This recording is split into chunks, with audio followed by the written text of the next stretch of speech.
That we have our data sets loaded, let's go ahead and start a new R notebook.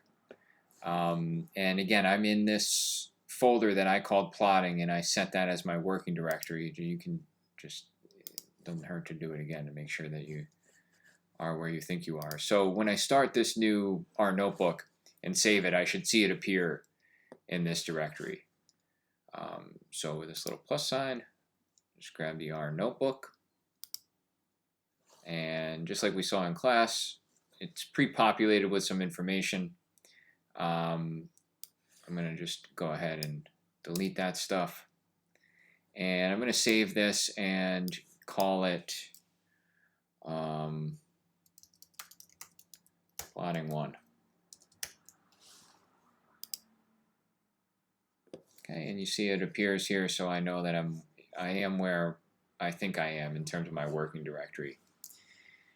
Now, to get going, we'll just do some basics with our data frame and some markdown, okay? So let's write some notes to ourselves, okay? Getting started with data. And there's really 3 important commands that we'll look at here. First is head.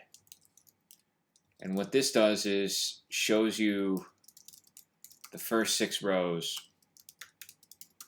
of the data set. So it helps you to just get a high-level overview of what the different columns look like and column headings look like. Okay, just kind of a quick inspection that it looks like you think it does. The second function we'll look at is summary.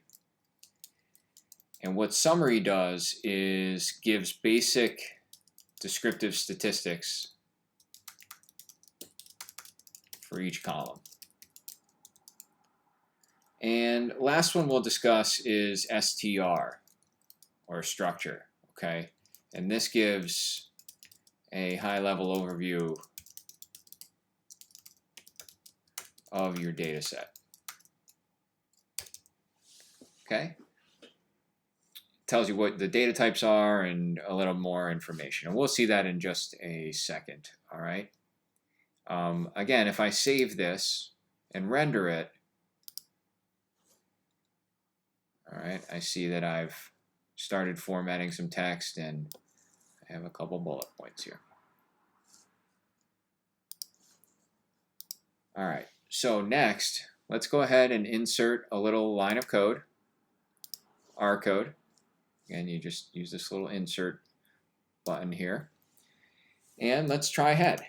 And we'll try it on the Facebook data set. Now again, we have to be exact. We have to write this exactly as it looks. FACEBK, all caps. Okay, so. And then to see what happens when we run that code, we'll hit the play button. And there we go. That's what our data frame looks like. And that's good. That's what we expect. Okay, or maybe it's what we expected.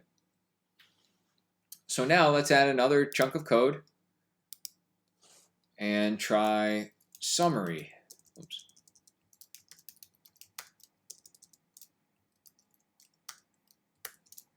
And Facebook.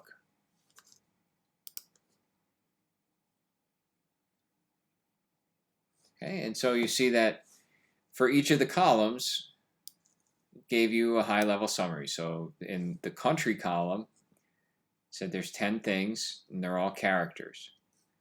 But in users, these are numbers. So it told us the minimum, where the first 25% of the data is, where the middle of the data is, the 75% cutoff, the average, the 75% cutoff, and the maximum. All right, same thing for increase. So any numeric columns, these are the stats that we'll get back. And finally, the last thing that we'll look at is the structure argument. So again, we'll pop a little code snippet in there. We'll say str,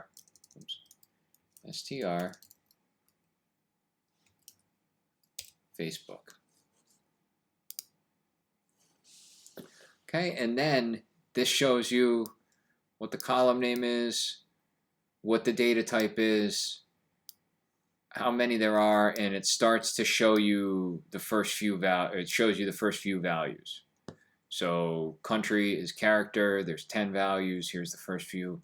Users is a number, 10 values, here's the first few. Increase number, 1 to 10, and here's the first few. Okay, so these are typically functions that we'll use right when we're loading in our data and just get kind of a big picture summary of the data set. Okay, both that everything looks like we think it does, understand the distributions, and also double checking to see the data types and column names and everything are what we think they are. Okay, and again, if we save this and preview it, now it has our code in it. And we have the option to hide the output, or, well, to hide the code or not.